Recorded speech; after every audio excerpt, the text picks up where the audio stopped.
우리 함께 인사 나눕시다. 샬롬, 샬롬. 네, 한 번 더 인사 나눕니다. 사랑합니다. 축복합니다. 주님 안에서 잘 됩니다. 인사를 좀 하실 때는 옆 사람을 보면서 빵긋 웃으면서 하셔야지요. 그냥 사랑합니다. 네. 그러면 안 되잖아요. 그렇죠? 일주일 만에 만났는데 좀 기쁘게 인사하시면 얼마나 좋아요. 다시 한번 인사합니다. 사랑합니다. 축복합니다. 주님 안에서 잘 됩니다. 그래요. 얼마나 좋아요. 좀 그렇게 좀 세상 사는 게 참 힘든데 교회 와서도 좀 웃고 살아야지. 그렇죠? 자, 호국 보훈의 달이죠. 6월 달. 이 나라가 여기까지 오기까지 나라를 위해서 많은 분들이 희생하셨습니다. 그분의 희생들을 기억하고 더 좋은 나라를 만들기 위해서 우리가 애써야 할 그런 시대가 되었습니다. 여러분들 나라를 위해서 더 기도해 주시고 특별히 평화가 속히 정착될 수 있도록 하나님 앞에 간절히 부르짖기를 부탁을 드리겠습니다. 광고 드린 것처럼 해외 단기 선교가 이제 시작됩니다. 준비 과정을 거쳐서 7월 마지막에 갈 텐데 이전과는 좀 다른 그런 선교 스타일이에요. 그래서 그곳에 있는 선교사 중심으로 또 선교 지역을 중심으로 우리가 어떻게 섬길까를 고민하면서 준비해 왔던 단기 선교입니다. 25명의 분들이 매주마다 모여서 공부하고 또 준비할 텐데 여러분도 그들을 위해서 기도해 주시고요. 그들은 가지만 우리는 보내요. 그렇죠? 보내는데 그냥 보내는 것이 아니라 어떻게 보내요? 기도를 시작해서 보내요. 그렇게 해야 또 가서 열심히 사역할 수 있을 것 같습니다. 새로운 나라를 가죠. 카자흐스탄 한 번도 우리가 이제까지 가보지 않은 나라여서 좀 낯선 나라인데요. 그 나라에 대해서 말도 좀 배우고 또 상황이나 환경도 좀 배우고 그러면서 준비해서 갈 거예요. 여행도 그렇지요. 새로운 그런 장소에 가면 사전에 거기에 뭐가 유명해, 어딜 봐야 돼, 이런 정보를 가지고 가면 좀 더 많은 것을 보고 느낄 수 있다고 그러는데 하나님 나라도 마찬가지입니다. 주님께서 우리에게 가르쳐 주신 그 나라도 주님의 비유를 통해서 좀 더 알아갈 때 우리는 그 나라를 더 풍성하게 누릴 수 있게 되는 거지요. 종종 우리는 착각합니다. 우리가 하나님 나라를 만든 줄 알지만 그러나 하나님 나라는 우리가 받는 거예요. 우리가 만드는 것이 아니고 하나님께 받아서 그 나라 백성으로 살며 누리는 것, 그것이 성경이 우리에게 가르치는 하나님 나라지요. 그래서 지난주에 나눴던 것처럼 주님께서 우리에게 가르쳐 주신 그 나라는 죽어서 간다고 하는 사후세계가 아니에요. 주님께서 사람 되어서 이 땅 가운데 오셔서 가져오신 나라, 또 다른 의미로 보자고 하면 장차 주님께서 이 땅에 오실 때에 비로소 완성될 그 나라, 하늘 저 위가 아니라 하나님께서 친히 이 땅에 임하셔서 새하늘과 새 땅을 가져오시고 만물을 회복시킬 바로 그 나라. 그래서 신학자들은 이 나라를 뭐라고 얘기하냐면 이미 왔지만 그러나 아직 완성되지 않은, 주님께서 오시면 완성될 그 나라라고 표현해요. 근데 주님께서 그 나라의 소식을 가져오시기 위해서 친히 사람도 되시고 또 우리 가운데 오셔서 말입니다, 그 나라를 선포하셨다고 하면 주님 마음 가운데 그 나라는 얼마나 소중했을까. 또 하나님께서 자기 하나밖에 없는 그 아들을 땅에 보내시고 말이죠, 십자가에 달리기까지 그 천국 복음을 증거하라고 하셨다고 하면 하나님 마음 가운데 그 나라는 정말로 얼마나 더 소중할까. 그러면 하나님의 백성으로 또 자녀로 또 주님을 뒤따르는 제자로 오늘 부름받은 우리에게 이 하나님 나라는 얼마나 소중해야 할까. 여러분께 한번 여쭤보겠습니다. 그 나라가 소중할까요? 여러분들이 그 나라를 바라보고 지금 살고 있습니까? 참 감사한 일인데요. 사실 쉽진 않아요. 왜? 많은 사람들이 초대받지만 그러나 누구나 다 그 초대에 응하는 것은 아니기 때문에 그렇지요. 오늘 우리가 읽은 두 비유의 말씀은 쌍둥이 비유라고 그렇게 이야기합니다. 쌍둥이가 여러분 아무리 닮았다고 해도 일란성 쌍둥이여서 이게 그냥 눈으로 볼 땐 잘 구별이 안 될 것 같아, 뭐 이렇게 아주 비슷한 쌍둥이라 할지라도 그러나 인격은 따로잖아요. 그렇죠? 그리고 각각의 다른 특징들을 가지고 있지요. 비유도 마찬가지예요. 같은 형식을 가지고 우리에게 이야기는 하고 있지만 그러나 그 비유가 우리에게 보여주는 중점은 조금씩 다를 수 있겠다. 하나님 나라의 생명력을 우리에게 전해주는 겨자씨 비유 혹은 누룩의 비유인데 하나님의 나라를 조금은 다르게 우리에게 전해주고 있습니다. 자, 오늘 말씀 마태복음 13장 31절부터 33절 다시 읽겠습니다. 시작.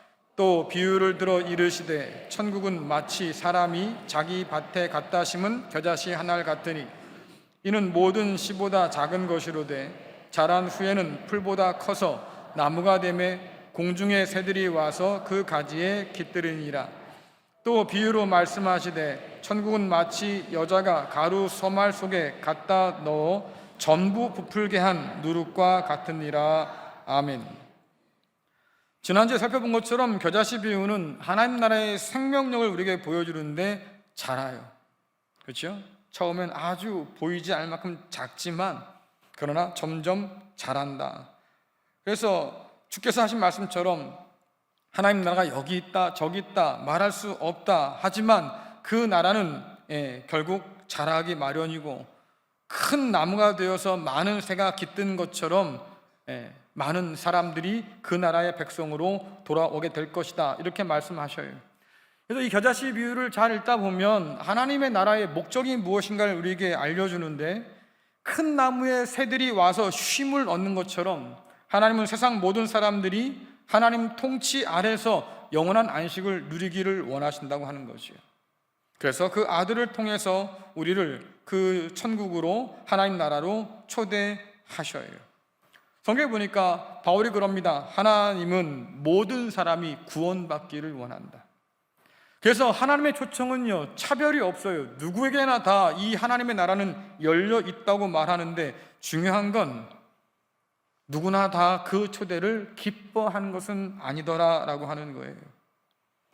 여러분 성경 보시면 주님의 비유 가운데 잔치 비유가 있습니다. 한 왕이 잔치를 준비하고 손님들을 초대했는데 초대할 때 다 얘기했어요. 언제 준비되면 제가 갈게요. 약속은 다 했다고요. 이제 그 날이 돼서 잔치가 다 준비되었으니까 오십시오라고 하니까 그때 이런저런 핑계를 대잖아요. 제가 땅을 샀는데요, 다시 한번 가봐야 됩니다. 여러분들 그 땅 살 때 이미 다 봤어요. 그 땅 누가 떼가겠습니까?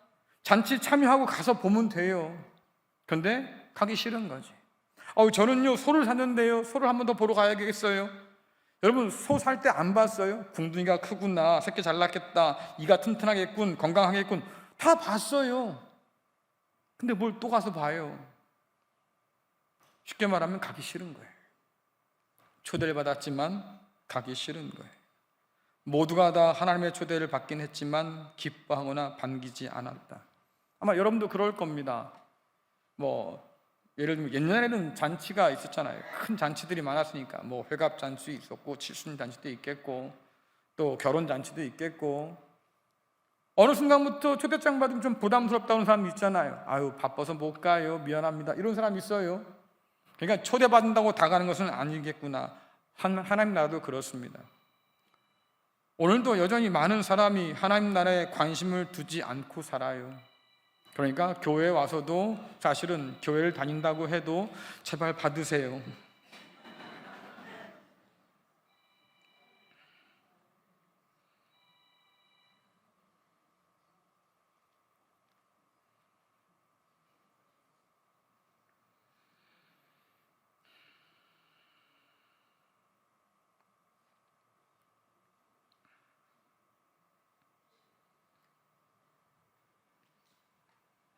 제가 어디까지 했지요?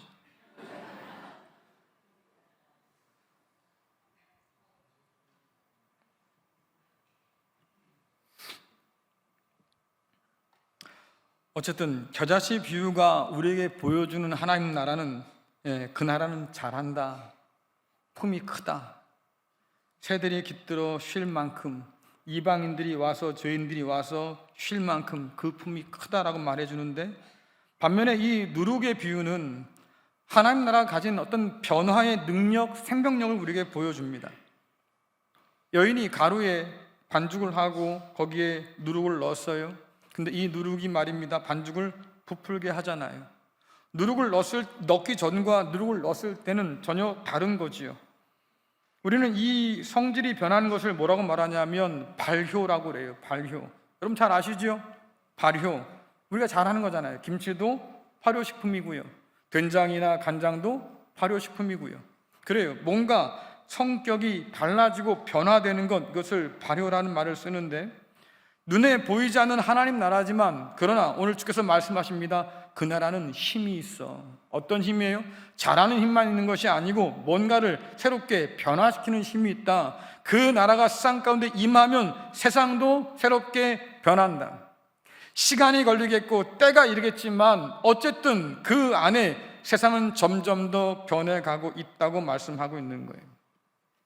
구원을 통해서 오늘 저와 여러분이 누리는 변화가 뭘까를 생각해 보니까요, 많은 것이 달라졌더라고요. 죄인인 우리가 이제는 용서받은 사람이 되었어요. 진노의 자녀라고 하는데 이제는 우리가 하나님의 사랑받는 자녀가 되었고요, 저주 가운데 놓여있던 우리인데 이제는 하늘의 모든 신령한 복을 다 받은 사람이 되었다고 성경은 말합니다. 죄와 사망 가운데 놓여있던 우리인데 이제는 하나님 나라의 거룩한 백성이 되었다고 분명히 말씀하고 있어요. 여러분, 이 변화를 누리며 살아요? 그렇게 많은 것이 변했었어요? 근데 성경이 말씀하고 있잖아요. 그렇게 많은 변화가 우리 가운데 있었다고. 다시 말씀드리면 우리의 신분과 우리의 지위가 변화되었다고 얘기하는 거예요. 하나님 나라의 그 놀라운 소식이 우리 가운데 들어오면 이제까지 우리가 매여있던 세상의 가치관과 삶의 방식이 도전받기 시작해요. 세상에 매여 살던 사람들의 생각이 뒤집히고 달라지기 시작한다, 그 말이에요. 여러분도 한번 생각해 보세요. 지금 저희 막내 아들이 군에 가 있거든요. 군에 가니까 민간인하고 군대에서 군인이 되고 나니까 뭔가 달라진 게 너무 많아요. 그렇죠? 자고 싶을 때 자고, 일어날 때 일어나고, 뭐 지 맘대로 살던 녀석인데 이제는 자 그럼 다 자야 되고, 일어나 그럼 다 일어나야 돼. 먹고 싶은 거 지 맘대로 먹고 싶은 건데 이제는 주는 대로 먹어야 되는 거예요. 그렇잖아요. 밤을 새서 뭐 논다 어쩐다 꿈도 못 꿔요. 그러니 뭐라고 그랬어? 답답해 죽겠어요. 휴대폰을 하루 종일 손에 쥐고 다니는 녀석이 말입니다. 이제는 시간마다 그거 정해서 주니까 그것만도 감지덕지. 어떤 분들은 야 그것도 군대냐 그럴지 모르겠지만 여러분들, 군대는 군대예요. 답답해 죽겠는 거지. 그러니까 하는 말씀이 뭡니까? 민간일 때처럼 이제는 행동하지 못한다, 그 말이에요. 이제는 군법에 저쪽을 받지 않습니까? 그래요. 왜? 신분이 바뀌었어요. 하나님의 백성도 마찬가지다. 우리가 용서받은 사람이 되었고 하나님의 자녀가 되었고 죄와 사망에서 벗어나서 이제는 자유인이 되었다고 성경은 말하면 우리가 하나님 나라에 속한 사람이 된 건데, 신분이 달라졌고 지위가 달라졌다고 하면 우리의 행동도 달라지는 게 마땅하겠죠. 그래서 바울이 뭐라고 그럽니까? 그리스도 예수 안에서 우리가 새로운 피조물이 되었습니다 라고 얘기하는데, 그래서 사람들이 우리를 보고 깜짝 놀라는 거예요. 근데 당신은 왜 그래? 이게 문제인 거잖아.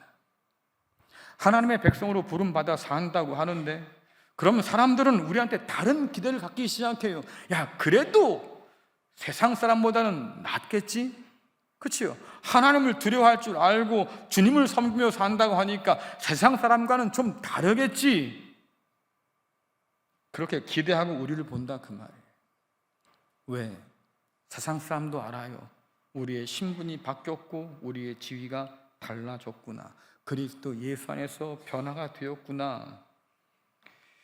요한복음이 전하는 예수님의 첫 번째 기적을 보면 가나 혼인잔치 가운데 행하신 일인데 물을 포도주로 변화시킨 사건이에요. 저와 여러분을 주님께서 변화시킨 것과 똑같은 역사를 일으켰다고 하는 거죠.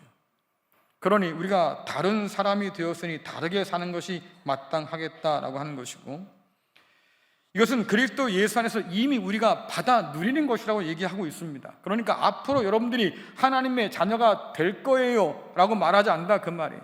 예수 한 10년 믿으면 이제 겨우 내가 하나님의 백성이 될 만합니다, 이렇게 말한 적이 없어요. 예수를 믿으면 여러분은 하나님의 자녀고 하나님의 백성이고 하나님 안에서 자유를 얻은 사람들이고 이제는 더 이상 죄와 사망 가운데 노예로 살 이유가 없는 사람이라고 하는 거지요. 그러니 여러분들 이미 받고 있는 이것을 여러분 누리며 살고 있느냐고 하는 거예요. 아이가 두 손에 떡 들고 앉았으면 뭐 합니까? 먹고 있지 않으면 배는 여전히 고플 건데, 하나님께서 여러분에게 손에 쥐어준 이 복을 오늘 우리가 누리며 살고 있을까? 하나님 나라의 거룩한 백성들로 우리 가운데 임한 그 나라의 백성으로 오늘 내가 살고 있을까? 이것만 남아있는 게 아니죠. 더 놀라운 약속이 우리에게 주어졌는데, 주님께서 다시 오실 그날에 우리가 주님처럼 영화롭게 변화될 것이라고 얘기하고 있어요. 자, 요한일서 3장 2절 말씀 같이 읽겠습니다. 시작. 사랑하는 친구들이여, 우리는 분명한 하나님의 자녀입니다. 우리가 아직은 미래에 어떤 모습으로 있게 될지 알 수 없지만 그리스도께서 다시 오실 그때에는 우리의 모습이 그와 같을 줄을 알고 있습니다. 우리는 그분의 참모습을 보게 될 것입니다. 아멘. 앞으로 하나님의 자녀가 될 겁니다 말하지 않고 지금 우리는 하나님의 자녀라고 말하고 있어요. 앞으로 우리가 어떤 모습을 갖게 될지 모르겠지만, 그러나 우리가 하나 알고 있는 게 뭐겠습니까? 주님께서 다시 오실 그때가 되면 우리도 주님처럼 그렇게 영화로운 모습으로 변화될 거예요. 그래, 여러분들 신앙생활이라고 하는 것은 단지 교회를 다니는 것이 전부가 아니라고 하는 거예요. 신앙생활의 진짜 목적이 뭘까라고 하면 그리스도 예수의 인격을 닮아서 변화되는 것, 우리가 주님의 모습으로 말입니다 그렇게 자라가는 것, 그리스도 예수의 장성한 분량에 이르기까지 우리가 성장해 가는 것, 그래서 삶으로 그 인격이 드러나고 타인을 대하는 그 태도와 품는 그 품으로 우리의 변화가 드러날 때 비로소 세상 사람들한테 우리가 이야기할 수 있는 거예요. 내 안에 하나님 나라가 있어요. 내가 오늘 하나님 나라의 백성으로 살고 있어요. 여러분, 이 증거 없이 세상 사람들이 어떻게 우리를 통해서 하나님 나라를 볼 수 있겠어요? 그래서 바울이 뭐라고 그럽니까? 그렇게 사는 것이 복음에 합당한 삶이기도 하고 하나님이 베푸신 은혜에 합당히 살아가는 것이다 라고 얘기해요. 바울이 뭐라고 그럽니까? 우리의 겉사람은 날로 후패한다. 늙고 병들고 주름도 깊어가고, 그러나 그리스도 예수 안에서 우리는 날마다 새롭다. 왜요? 우리는 자라가는 거예요. 어린 아이를 키우는 부모 보면요, 문득 놀라는 거지요. 아이고, 얘가 벌써 이만큼 컸구나.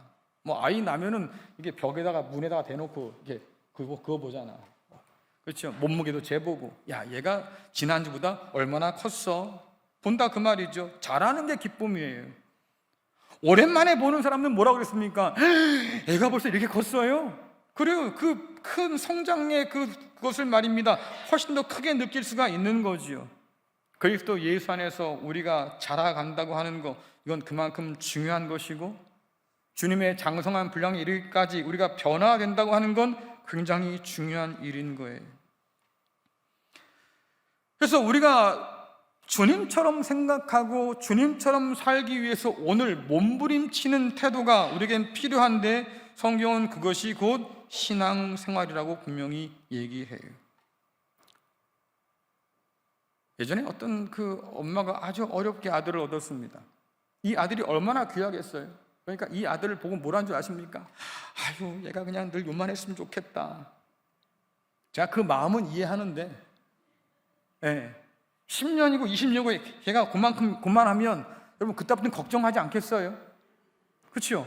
아유, 얘가 왜 안 클까? 맞아요. 오늘 우리를 보시고 하나님께서 어떤 말씀을 하실까?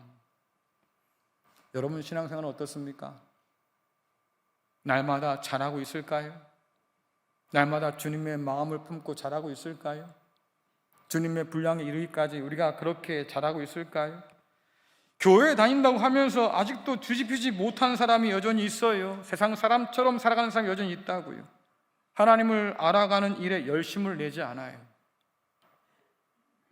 여러분들 교회 와서 1시간 때우면 혹시 일주일 신앙생활 다 채웠다고 생각하는 건 아니겠죠? 기껏 해봐야 교회 와서 1시간 예배, 그것도 말씀 따지면 30분이 넘어가면 난리가 날 테니까. 어쨌든 뭐 그거 가지고 지금 다 여러분들이 TV를 보면서 광고를 보는 시간을 합치면 이거보다 더 길어요. 무슨 말씀이에요 이게? 여러분이 누구에게 지금 귀를 열고 사느냐, 무엇에 이끌려 사느냐가 참 중요한 건데, 하나님을 아는 일에 열심을 내지 않는 시대, 사고방식이 변화가 없어요. 인격에 아무 변화가 없어요. 생활의 방식에 변화가 없어요. 여전히 예전의 삶을 가지고 산다.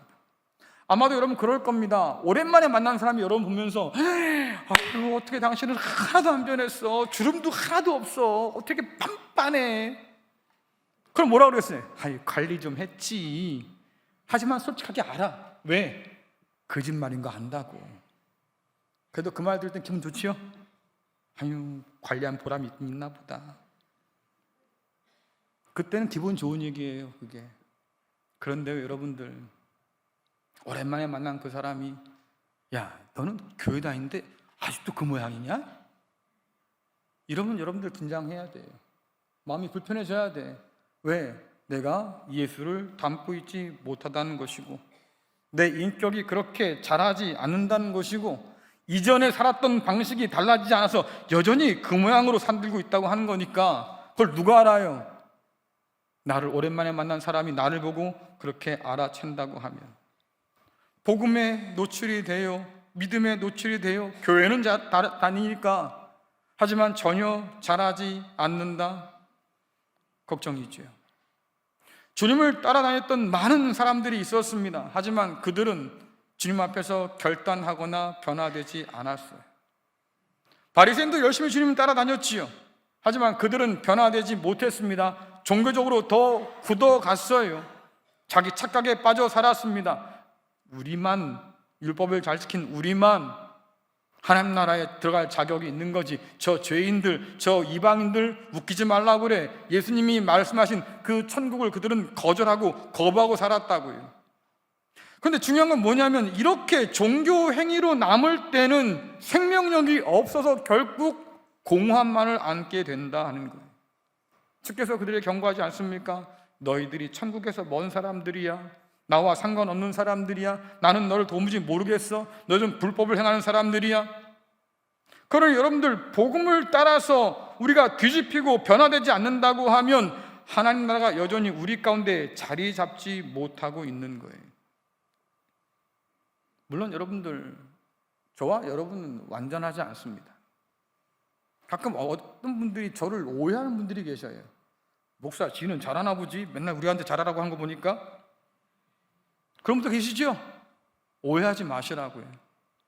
저는 설교 준비하면서요, 찔려서 아파요. 회개를 많이 해요. 왜? 저한테 하는 말씀이거든요. 네가 그놈이야, 이놈아. 하나님 그러신다고. 그러니 제가 여러분께 말씀드릴 때는 여러분 잘하라는 말씀이 아니에요. 같이 잘해보자고 하는 얘기지.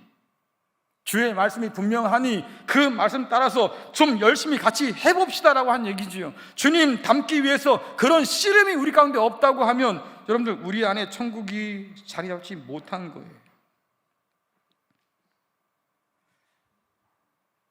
때로 우리는요, 물속에 뛰어든 사람 같아요. 사람이 빠졌으니까 물속에 뛰어들어가서 건지려고 갔는데, 이런 그 물에 뛰어들어서 말입니다, 내가 그 물을 꼴깍꼴깍 마시고 있네요. 그 물살에 내가 떠내려가고 있네요. 그 물에 내가 가라앉고 있네요. 그럼 구할 수가 없는 일이잖아요. 그러니 열심히 팔을 젓고 발을 저어봐야지. 물살에 떠내려가지 않기 위해서 내가 살아야 말이죠, 남도 구원할 수 있는 거 아니겠어요? 내가 그 하나님 말씀 앞에 도전받고 새로워져야 말입니다, 나로 인해서 누군가가 하나님을 알아보지 않겠습니까? 그래요. 성경 보니까 주께서 말씀하십니다. 하나님 나라는 침노하는 자의 것이야. 여러분, 마태복음 11장 12절 읽을 텐데요, 개역 개정과 공동 번역이 있는데 같은 말씀이지만 전혀 다른 번역이에요. 한번 읽어보겠습니다. 시작. 세례 요한 때로부터 지금까지 천국은 침노를 당하나니 침노하는 자는 빼앗느니라. 세례자 요한 때부터 지금까지 하늘나라는 폭행을 당해왔다. 그리고 폭행을 쓰는 사람들이 하늘나라를 빼앗으려고 한다. 여러분, 이게 같은 번역이라고 어떻게 이해하겠어요? 그렇잖아요. 전혀 반대의 말씀이거든요. 그만큼 이 11장 12절은 학자들에게 골머리가 아픈, 번역하기 참 어려운 난해한 말씀이에요. 그런데 이중적으로 해석된다고 하니까 그 의미를 다 받아들이면 저는 하나의 뜻이 나올 수 있다고 생각합니다. 공동 번역처럼 말이죠, 선포된 하나님 나라는 지금 핍박당하고 있어요. 왜냐하면 세례 요한이 하나님 나라 말씀을 전하다가 헤롯에게 잡혀서 갇혀 있거든요. 그 나라는 핍박당하고 있는 거예요. 또 그 나라를 핍박하는 사람이 누굽니까? 바리새인이나 그 당시 종교 지도자들, 그리고 산헤드린 공회원들, 그들은 뭐라고 그래요? 예수님이 전한 하나님 나라를 받아들이지 않아요. 그건 하나님 나라가 아니야. 왜? 자기가 생각한 나라가 아닌 거예요. 그럼 니들이 생각하는 하나님 나라는 뭔데? 우리가 생각하는 나라는 이방인이나 죄인들의 자리가 없어. 오직 율법을 따라 산 우리만 의롭고 우리만 그 나라에 들어가야 돼. 그러니까 그 나라를 독점하겠다, 그 말이에요. 이것은 공동 번역으로 읽어낸 말씀이기도 하겠지요. 근데 이 말을 우리가 갖고 있는 개역 성경의 말씀으로 뒤집자고 하면, 그럼에도 불구하고 하나님 나라는 우리의 삶 가운데 뚫고 들어와 있어요. 그리스도 예수께서 사람 되어서 이 땅 가운데 오시고 우리의 삶 속으로, 역사 속으로 들어온 것처럼 그분께서 가지고 오신 그 나라도 우리의 삶 한복판에 지금 들어와 있는 거예요. 하나님 나라를 어디 저 산골 어디에 있는 나라로 이해한다거나 저 우주 어디에 있는 걸로 이해하면 주님의 나라가 아닌 거예요. 주님께서 가르쳐 주신 그 나라는 오늘 이곳에, 이 자리에 임하여 있는 나라. 그렇기 때문에 그 나라는 침노하는 사람들이 얻는다. 다시 말해서 하나님 나라의 백성으로 부름받은 사람들이 분투해야 얻을 수 있는 나라. 히브리서는 뭐라고 합니까? 너희가 죄와 피 흘리기까지 싸우지 않았다, 이런 표현 써요. 그냥 용납했다, 그 말이에요. 그럼 하나님 나라 사람으로 부름받은 우리가 해야 할 일이 뭐겠냐? 죄와 피 흘리기까지 싸워야 되는 것이고요, 우리를 유혹하는 세상을 거절해야 되는 것이고요, 주님께서 하신 말씀처럼 나 자신을 부정하고 십자가를 지고 주님 따라 나서는 것, 여러분, 그게 하나님 나라를 얻기 위해서 분투하는 성도의 모습이라고 성경 우리에게 말씀해 주고 있어요. 여러분들, 이 세상에서 자기를 부인하는 게 쉬워요? 자기의 욕망을 내려놓는 게 쉬워요? 이 시대는요, 에덴 동산과 똑같아요. 모든 게 다 풍성한 시대인데 말입니다. 감사가 없어요. 뱀이 뭐라고 그럽니까? 야, 너 저거 먹으면 네 눈이 밝아져서 네가 하나님처럼 될 거야. 하나님이 그걸 보기 싫어서 너 먹지 말라고 한 거지. 근데 참 희한하게요, 뱀 말을 듣고 보니까요, 먹음직도 하고 보암직도 하고 먹으면 내 눈이 밝아져서 정말로 하나님처럼 될 것 같은데 그 뒤에 숨긴 게 뭐겠습니까? 그럼 내가 이 에덴의 주인 될 수 있을 텐데. 이 욕망이 여전히 살아 꿈틀거리고 있잖아요. 이 시대는 달라요. 여러분들이 광고에 왜 코를 박고 봅니까? 예? 야, 저 옷을 입으면 내가 날개 달린 것처럼 날아가겠구나. 저 화장품을 사서 바르면 내 주름이 그냥 쫙쫙 펴져가지고 말이 젊음을 내가 갖고 살겠구나. 그렇지 않아요, 여러분들? 이전에는 몰랐어요. 광고를 보다 보니까 설득당하는 거지. 그러니까 여러분들이 텔레비 앞에 앉아가지고 홈쇼핑 그 버튼 누르고 있는 거 아니야? 저건 사야 돼. 늦으면 큰일 난다. 이 시대도 우리의 욕망을 자극하는 시대, 내려놓기가 쉽지 않은 시대. 그래서 성경이 말하는 거예요. 탐심은 우상 숭배니 그 우상을 제거하기 위해서는 탐심을 좀 버려라. 그 탐심이 결국은 죄가 되고 결국은 사망을 갖고 오니 제발 그걸 좀 내려놔라.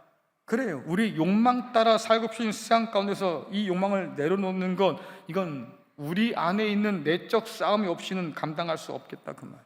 바울이 말하잖아요. 내 육신의 정욕과 성령의 설기 우리 안에서 싸워서 아주 그냥 괴로워 죽겠다. 근데 그런 싸움이 없이는 여러분들 하나님의 나라를 내 것으로 얻고 누릴 수가 없다 그 말이에요. 이것을 주님 표현으로 하자고 하면 주님이 우리 안에, 우리가 주님 안에 있는 것, 바울의 표현을 하자고 하면 주님의 마음을 품는 것. 여러분들 우리 안에 주님이 담겨 있어야 우리가 주님을 닮아요. 그렇죠? 주의 말씀이 우리 가운데 있어야 우리가 주님을 닮아요. 왜? 그 누룩이 나를 변화시킨다 그 말이에요. 그래야 우리 안에 아름다운 변화가 일어나지요. 그래야 세상 사람들이 우리를 통해서 말입니다, 하나님 나라를 보고 살아계신 하나님을 볼 것 아니겠어요? 우리는 세상을 닮으라고 부름받은 사람들이 아니에요. 우리를 불러주신 하나님은 내가 거룩하니 너희도 거룩해야 돼 라고 명령하신 분이고, 그 하나님을 닮아 살라고 오늘 우리를 불러주셨고요, 그 아들은 우리에게 하나님을 보여주신 분이라고 성경은 말하지 않습니까? 그러니 하나님을 닮아서, 그리스도 예수를 닮아서 우리가 살아가고 있느냐, 정말로 그분의 말씀이, 그 나라가 말이죠, 우리 가운데 임해서 우리의 인격이 그렇게 변화되고 달라지고 있느냐, 우리 안에 주의 말씀이 발효 효과가 일어나서 말이죠, 내가 새로운 피조물로 지금 살아가고 있느냐, 이 질문이 하나님 나라 앞에서 반드시 해야 할 질문이라고 가르쳐주고 계신 거예요. 여러분 어떻습니까? 여러분은 그 누룩에 전염돼서 하나님의 거룩한 사람으로 지금 살아가고 있을까요? 아니면 교회를 다니긴 하지만 그러나 전혀 관계없이 말입니다, 세상의 사람으로 그렇게 살아가고 있을까? 한번 생각해 보자고요. 왜? 아주 중요한 문제니까. 지난 3월 일본에서 있던 일입니다. 붉은 누룩으로 제조된 건강보조식품이 있었는데 이것이 독성을 가진 것이 되어서 5명이 그거 먹고 죽고요, 114명이 병원에 입원했대요. 그러니까 누룩도 다 같은 누룩이 아니라고, 독소가 있는 누룩이 반드시 있다고 하는 거지요. 좋은 누룩은 우리를 변화시키는 발효를 가져오지만, 그러나 나쁜 누룩은요, 우리를 부패하게 만들어요, 범죄하게 만들어요, 하나님 백성으로 살지 못하도록 이끈다 그 말이에요. 고대인들은 누룩을 죄와 타락의 상징으로 여겼습니다. 왜? 누룩이 반죽을 변화시키고 바꾸는 것처럼 죄가 공동체 안에 혹은 우리 안에 들어와 있으면 말이죠, 우리를 타락시키고 그 죄가 퍼져서 공동체를 무너뜨리고, 이스라엘 역사가 증명해 주잖아요. 왕들이 우상을 갖다 섬기고 나니까 백성들도 너나 할 것이 다 우상 섬기고 살다가 결국 하나님께 멸망당한 게 이스라엘 역사 아니에요? 마찬가지라 그 말이죠. 좋은 누룩이 있고 나쁜 누룩이 있는데 그 나쁜 누룩을 갖게 되면 결국 망할 일이 생길 수밖에 없겠다. 주께서 말씀하십니다. 너희들은 바리새인의 누룩을 조심해야 돼. 도대체 바리새인 누룩이 뭡니까? 모르니까 주께서 뭐라고 말씀하십니까? 그들의 교훈, 그들의 가르침 경계해라 그 말이에요. 왜? 잘못된 가르침을 가져올 경우에 그것이 끔찍한 일로 이어지니까. 하나님 나라의 좋은 누룩을 두고 왜 세상의 누룩에 마음 뺏겨 살까? 바울도 그래요. 세상의 잘못된 가르침들, 세상의 생각들, 그건 누룩과 같으니까 경계해야 된다고 얘기해요. 여러분, 하나님 나라의 누룩은 우리를 새로운 피조물로 변화시키지만 세상의 누룩은 우리를 부패시켜요. 그러니 오늘 여러분 생각해 보세요. 나는 어떤 누룩을 품고 살고 있을까? 우리 눈앞에는 늘 2가지의 누룩이 우리를 부르고 있다고요. 하나는 그리스도 예수 말미암은 하나님 나라의 누룩이 우리 앞에 있고요, 하나는 세상의 누룩이 우리 앞에 놓여 있다고요. 우린 그 둘 중에 무엇을 택하며 살까? 지금 그 갈림길 앞에 놓여 있다고 하는데, 사진 하나 보여주세요. 네, 여러분 카드 뒤집기 게임 아시죠? 똑같은 숫자에 서로 다른 색깔을 저렇게 배열해 놓습니다. 준비 땅 하면 저렇게 사람들이 말이죠, 어른이고 할 거 없어 다 달려들어가지고 색깔을 뒤집는 거지. 정해진 시간 내에 땡 끝나면 저 색깔 중에 어떤 색깔이 더 많이 뒤집었냐, 이거에 따라서 승패가 갈라지는데, 제가 왜 말씀드리겠습니까? 오늘 우리 마음이 저래요. 오늘 우리 마음이 그렇다고. 하나님 나라의 누룩과 세상의 누룩이 우리 가운데 서로 엎치락뒤치락해요. 근데 너무 안타까운 것은 뭐냐면 오늘날 교회 현실은요, 이제는 그 엎치락뒤치락마저도 찾아보기가 쉽지 않다. 왜? 우리 교회, 이 시대의 현대 교회의 현실은 어떤 겁니까? 마치 바닥에 뚫린 구멍으로 물이 스며들어서 침몰 직전에 놓이는 배와 똑같아. 세상 방식이, 세상의 생각들이 교회와 성도의 삶 가운데 아주 깊숙이 스며들고 있어요. 근데 참 이상한 거 아십니까? 교회가요, 그런 생각들을 보면서 똑똑하다고 그래요. 제가 볼 땐 정신이 나간 거예요. 여러분, 교회와 세상은요, 작동 방식이 달라요. 근데 어떻게 세상 것을 가지고 들어와서 교회에 적용하려고 그렇게 애를 씁니까? 그러면 교회가 교회일 수 없는 거지요. 주님이 우리 안에 계시고 우리가 주님 안에 있어야 아름다운 변화가 있을 텐데, 오히려 세상이 우리 안에 있고 우리가 세상 안에 있다고 생각해 보세요. 주님을 닮아서 주님처럼 변해야 할 교회가 말입니다, 세상을 닮아서 부패해 간다고 하면 어떻게 세상 사람들이 우리를 통해서 하나님 나라를 알아보겠어요? 어떻게 그들이 우리를 통해서 하나님이 오늘도 살아계시는 우리의 주권자임을 인정할 수 있겠습니까? 그러니까 오늘 이 시대에 우리가 주님께서 가르치신 하나님의 나라가 무엇인지를 다시 한번 생각해야 돼요. 왜? 우리는 이 세상 가운데서 하나님 나라를 증거해야 할 사람으로 부름받았잖아요. 아마 여러분들 그런 경험이 있을 거예요. 누룩에 부푼 반죽을 좀 떼놨다가 말입니다, 다른 반죽에 넣으면 그 반죽도 바뀌지요. 요즘 천연 발효종 해서 빵들 만든 분 계신데, 그분들은 기본적으로 씨반죽을 만들어 놔요. 그래서 때가 되면 그걸 떼서 말입니다, 일반 반죽에 넣으면 그 반죽이 천연 발효종으로 인해서 바뀐다, 그 말이에요. 똑같지요. 똑같아. 간장 중에서도 여러분 씨간장이라고 있지요. 그렇죠? 핵간장은 담근 지 1년 된 건데요, 씨간장은 5년 이상 된 진간장 중에서 제일 맛있는 것을 따로 남긴대요.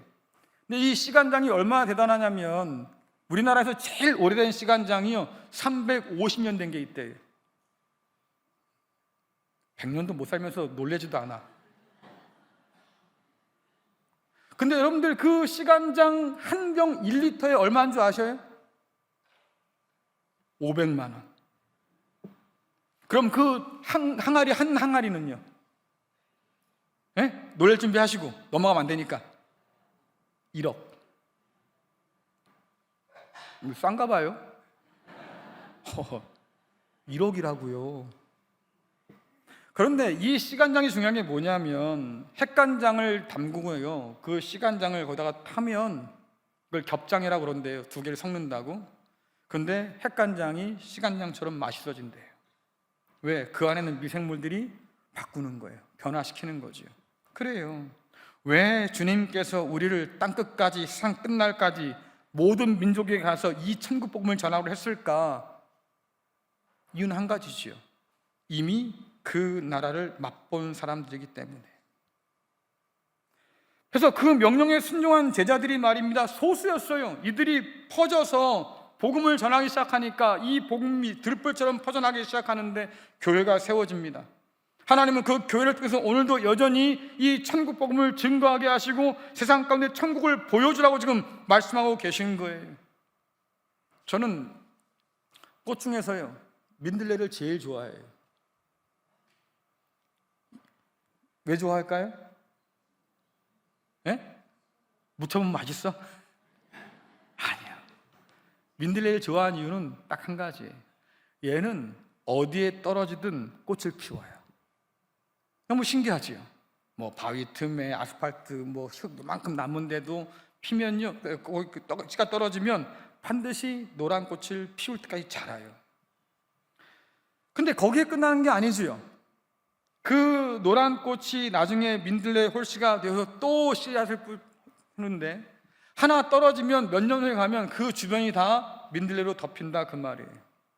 왜 그럴까? 하나가 떨어져서 계속해서 번진 거지요. 산을 좋아하시는 분들 가끔 그래요. 저만 가는 비밀 장소가 있어요. 거기 모이는데요, 아유, 고사리가 그냥 많아요. 버섯이 막 많아요. 뭐 이래. 근데 그 버섯이나 고사리가 거기에 어떻게 생겼을까? 다른 게 아니에요. 훨씬 날아 떨어졌는데 몇 년 지나니까 거기에 가득 차게 된 거예요. 복음도 그렇다. 신방 다니다 보면 그런 얘기 많이 합니다. 아우, 목사님, 제가요 믿지 않는 집에 시집와가지고요 구박을 엄청 받았어요. 왜 시아버지 시어머니가 구박했겠어요? 예수 믿는다고. 죽으면 제사밥 못 묻어볼까 봐. 근데 그렇게 고생했는데요, 아유, 목사님, 우리 시어머니 시아버지가요 마지막엔 예수 다 믿고 돌아가셨어요. 할렐루야지. 예수 믿는 그 한 사람을 통해서 믿지 않는 가정에 복음이 흘러 들어가고, 그 가운데 믿는 자가 생기고, 그 가정이 믿음의 가정으로 회복되고, 그 가정들이 또 가정을 이룰 때 믿음의 가문으로 회복되잖아요. 이것이 천국의 방식이에요. 반죽이 누룩을 통해서 바뀌는 것처럼, 그렇게 바뀐 그 반죽을 다른 데서 또 옮기면 또다시 바뀌는 것처럼, 그래요. 우리는 그렇게 천국을 경험하게 된다고 하는 거예요. 그러니 한번 질문해 봅시다.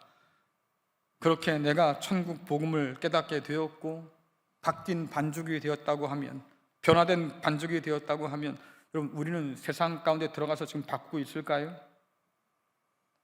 세상을 변화시키고 있을까요? 우리 교회는 세상 한복판에 서 있는데 우리 교회를 통해서 세상이 하나님 나라를 보고 있을까요? 때로 밭에 뿌려진 겨자씨가 보이지 않는 것처럼 반죽에 넣은 누룩도 보이질 않아요. 근데 성경이 계속해서 말씀해 준 게 뭐겠습니까? 보이지 않는다고 낙심하지 말라, 그 말이에요. 왜? 보이지 않아도 잘할 건 잘하고 보이지 않아도 변화될 건 변화된다. 자, 여러분, 마가복음 4장 26절 27절 같이 읽겠습니다. 시작. 예수님께서 말씀하셨습니다. 하나님 나라는 밭에 씨를 뿌리는 농부와 같다. 밤낮으로 자고 일어나는 동안 씨가 싹이 나고 자란다. 사람은 그것이 어떻게 자라는지 알지 못한다. 그래도 상관없다, 그 말이에요. 천국이 어떻게 자라가는지 몰라요. 누룩이 어떻게 변화시키는지 모른다고. 하지만 중요한 게 뭐겠습니까? 결국은 뿌려진 씨는 자라고요, 들어간 누룩은 반죽을 부풀게 마련이에요. 농부가 하는 건 뭐겠습니까?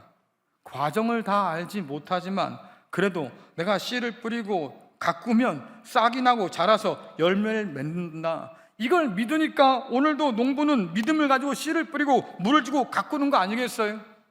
마찬가지로 가루 속에 누룩을 집어넣으면 결국 그 과정은 잘 모르겠지만 어쨌든 누룩이 부풀더라, 반죽이 부풀더라. 예전에 제가 빵을 구울 때가 있었거든요. 취미로 애들 먹이려고. 근데 한 번은 이스트를 반죽을 해서 넣었는데 말입니다, 반죽이 시간이 지나도 부풀질 않아요. 그거 도대체 왜 그럴까? 찾아봤어요, 인터넷에. 하도 모르라가지고. 그랬더니 오래된 이스트는 효과가 없대요. 제가 한 가지 가르쳐 드렸어요. 오래된 건 그냥 버리세요. 자, 주님께서 말씀하신 것처럼 바리새인들이 가지고 있던 조상들의 전통, 그것으로 하나님 나라가 임하는 게 아니에요. 주님께서 주신 그 말씀을 통해서, 그 역사를 통해서 오늘도 그 말씀이 우리 가운데 누룩처럼 역사하면 우리의 삶이 변해요. 새로워져요. 가끔 그런 분들 계십니다.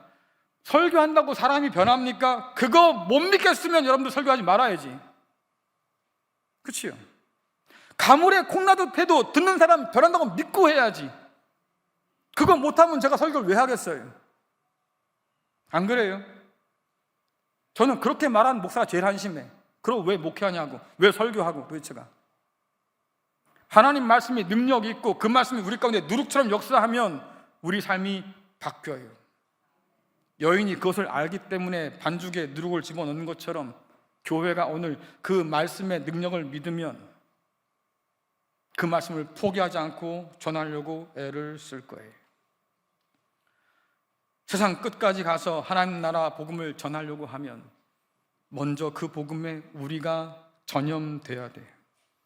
하나님 나라의 가치가 내 생각과 내 마음을 지배해야 돼요. 하나님의 그 누룩이 나를 변화시키도록 나를 내려놔야 돼요. 내가 누리지 못하는 하나님 나라를 여러분 누구한테 전할 수 있겠어요?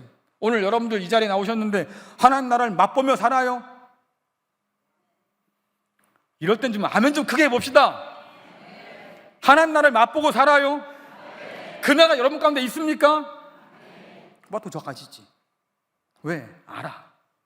내가 말이야 교회를 나오고 있지만 행복하질 않아. 내가 교회를 다니긴 하지만 여전히 염려가 가득해. 내가 교회에 나오긴 하지만 그러나 하나님이 계신지 아직도 모르겠어. 그래요. 하지만 여러분 믿으시라고. 과정을 다 알지 못해도 하나님 살아계시면 그 말씀이 역사하고요, 그 말씀을 통해서 새롭게 변화가 일어나요. 시인 안도현 씨가 그렇게 노래했습니다. 바람이 부는 까닭이란 시에서 세상을 흔들고 싶거든 자기 자신을 먼저 흔들 줄 알아야 된다. 남에게 복음을 전하고 싶어요? 내가 먼저 믿어야 돼요.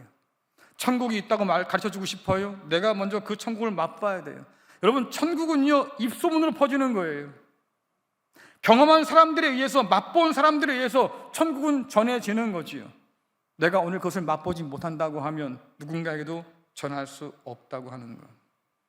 그러니 이 말씀 앞에서 여러분 질문해 보세요. 나는 오늘 그 누룩으로 변화되고 있는가? 설교를 듣고 말씀을 읽고 신앙생활을 한다고 하는데 나는 그 말씀을 통해서 그리스도 예수의 인격으로 변화되고 오늘 우리 안에 있는 그 나라를, 허락하신 그 나라를 내가 오늘 맛보며 사는가? 분명한 건 눈에 보이지 않아도 하나님 나라는 자라요. 눈에 보이지 않아도 그 나라는 우리 안에 역사에서 우리를 바꿔놔요. 뿐만 아니라 하나님께서 오늘도 살아계셔 일하시기 때문에 하나님의 나라는 반드시 이 땅 가운데 완전히 이루어질 거예요. 물이 바다를 덮는 것처럼 하나님을 아는 지식이 온 세상을 충만히 채우는 그날이 반드시 오게 될 거예요. 그러니 여러분들 그날이 오기까지 누룩의 생명력으로 살아갈 수 있기를 간절히 축원합니다. 여러분을 통해서 하나님 나라가 번져가고 여러분을 통해서 생명의 소망이 번져가고 그래서 세상이 우리를 통해서 하나님의 살아계심을 볼 수 있기를 간절히 축원합니다.